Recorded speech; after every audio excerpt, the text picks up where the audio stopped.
Hello Unlimited friends, it's Zara back again to answer your questions about the application of law of attraction to our lives. We want to make it easy for us to apply the teachings of Abraham to improve our lives. So the question today comes from Anandhu. I hope that I'm pronouncing your name properly, and the question is really simple. The answer is not as simple. The question is, what is a positive thought and what is a negative thought? So before I get into the response, I want to introduce myself. Hi, I'm ZMAHOON. I write the blog ZMAHOON.com, and on this channel, it is my objective to make law of attraction easy to understand and simple to apply. Let's get into the answer. So the first thing I want to say to you, Anandhu and everyone else, understanding the difference between a negative thought and a positive thought is at the basis of being able to understand law of attraction and live a happy, successful life. And I want to say before I get into it also that thinking positively is not just something that is peculiar to the law of attraction.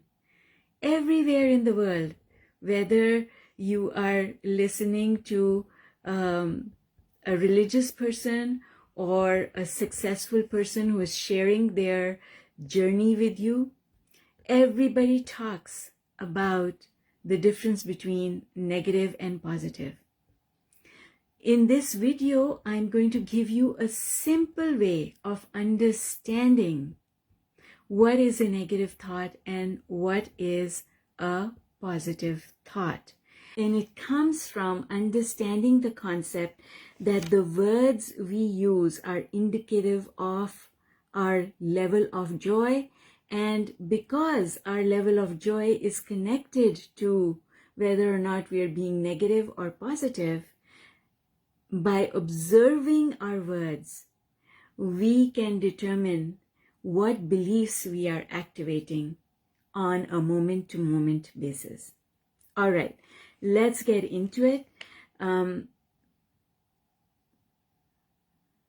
would like to suggest to you, first of all, to use this as an affirmation, to say to yourself again and again, the words I use are indicative of my level of joy.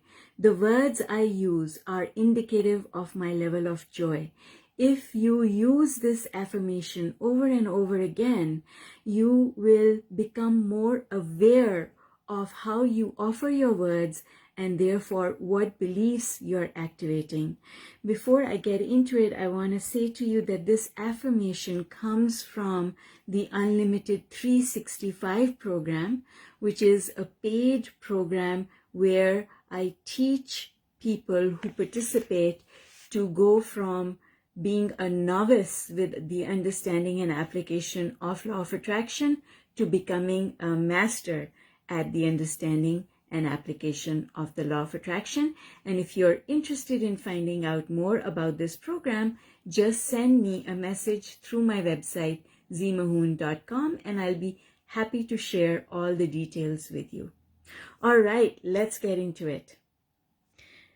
The words I use are indicative of where I am on the emotional scale. Because if your words indicate your level of joy, joy is a place on the emotional scale. So the words that we use are indicative of where we are on the emotional scale. When you're high on the emotional scale, you make different word choices. And it's kind of like a circular thing in the sense that the words that you use indicate where you are on the emotional scale, which then brings you words to use. And when you use them, it perpetuates where you are.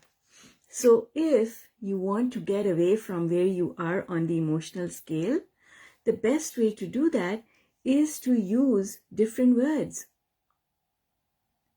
The reason that happens is because our words are linked to our belief systems. Words appear on the surface, but underneath each word is a series of beliefs, like the roots of a tree. Each root is a belief that we've held on to for who knows how long. When you use a word, you activate all the beliefs that are under the surface. So we understand that a belief is just a thought.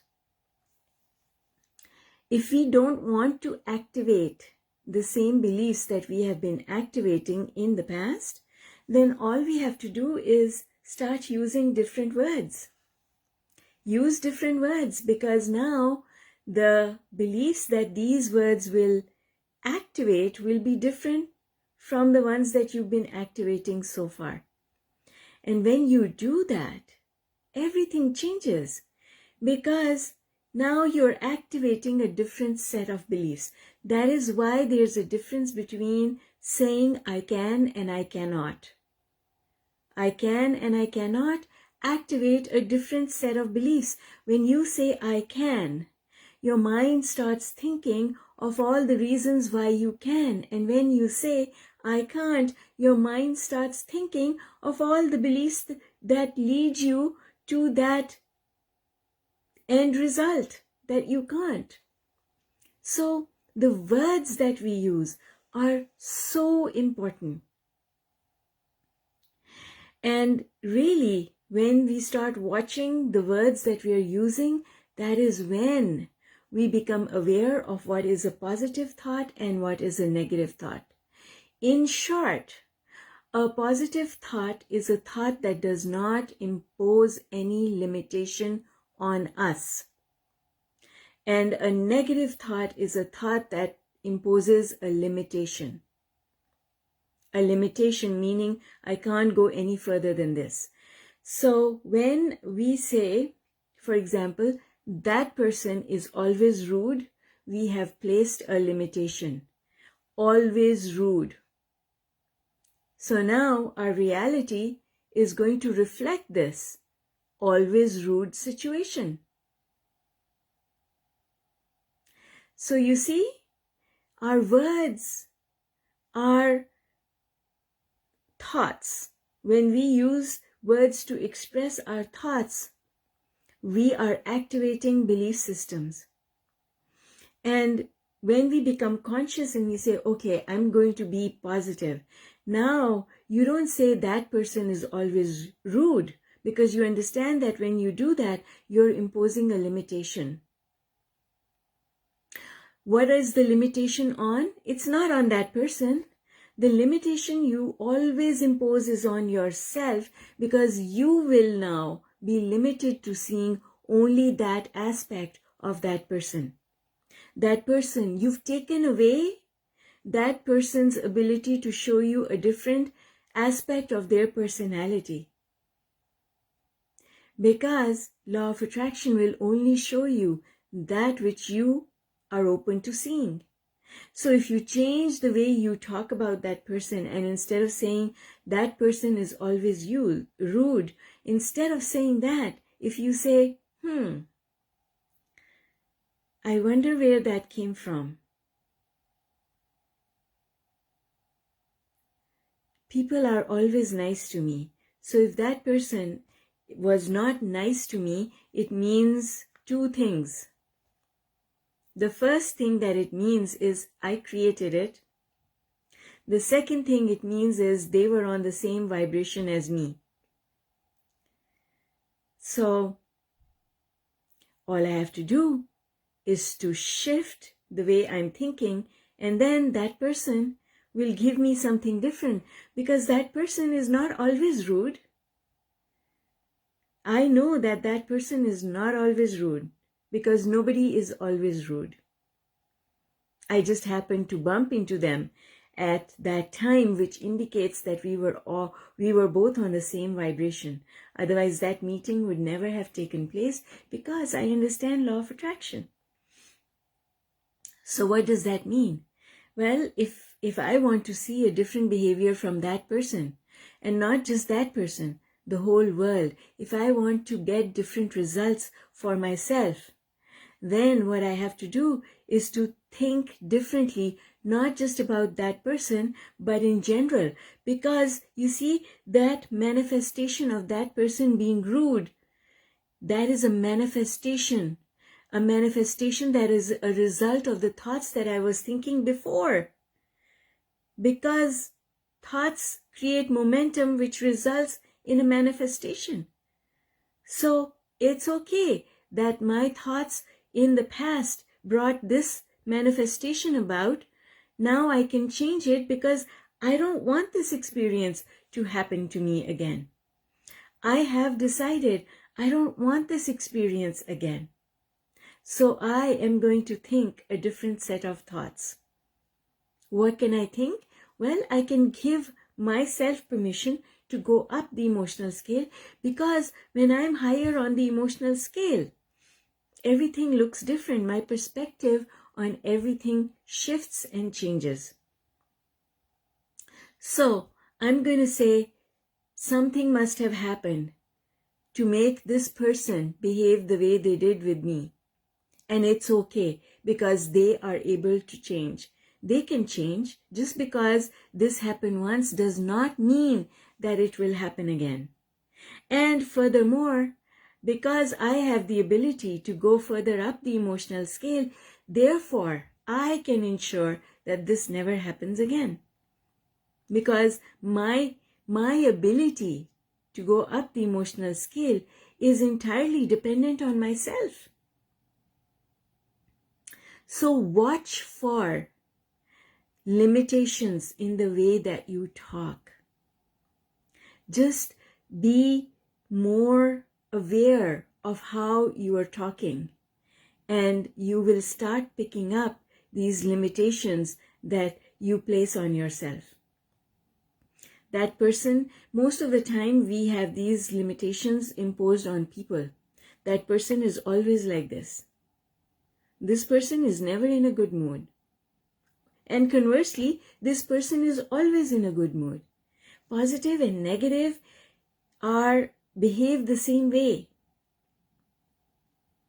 So the words that we use are indicative of whether or not we are thinking positively or negatively. If we are mostly thinking positively, we are automatically going to be high on the emotional scale. So just watch for that. What do you say about people and things? That dog always barks. My neighbor's dog is always barking. Isn't that limiting? The word always makes it limiting. A gentler way of saying it is, my neighbor's dog barks a lot these days. Which means just these days, my neighbor's dog barks a lot. Which means it doesn't have to happen all the time. It's just these days. Which gives that dog permission to change. Gives you permission to change.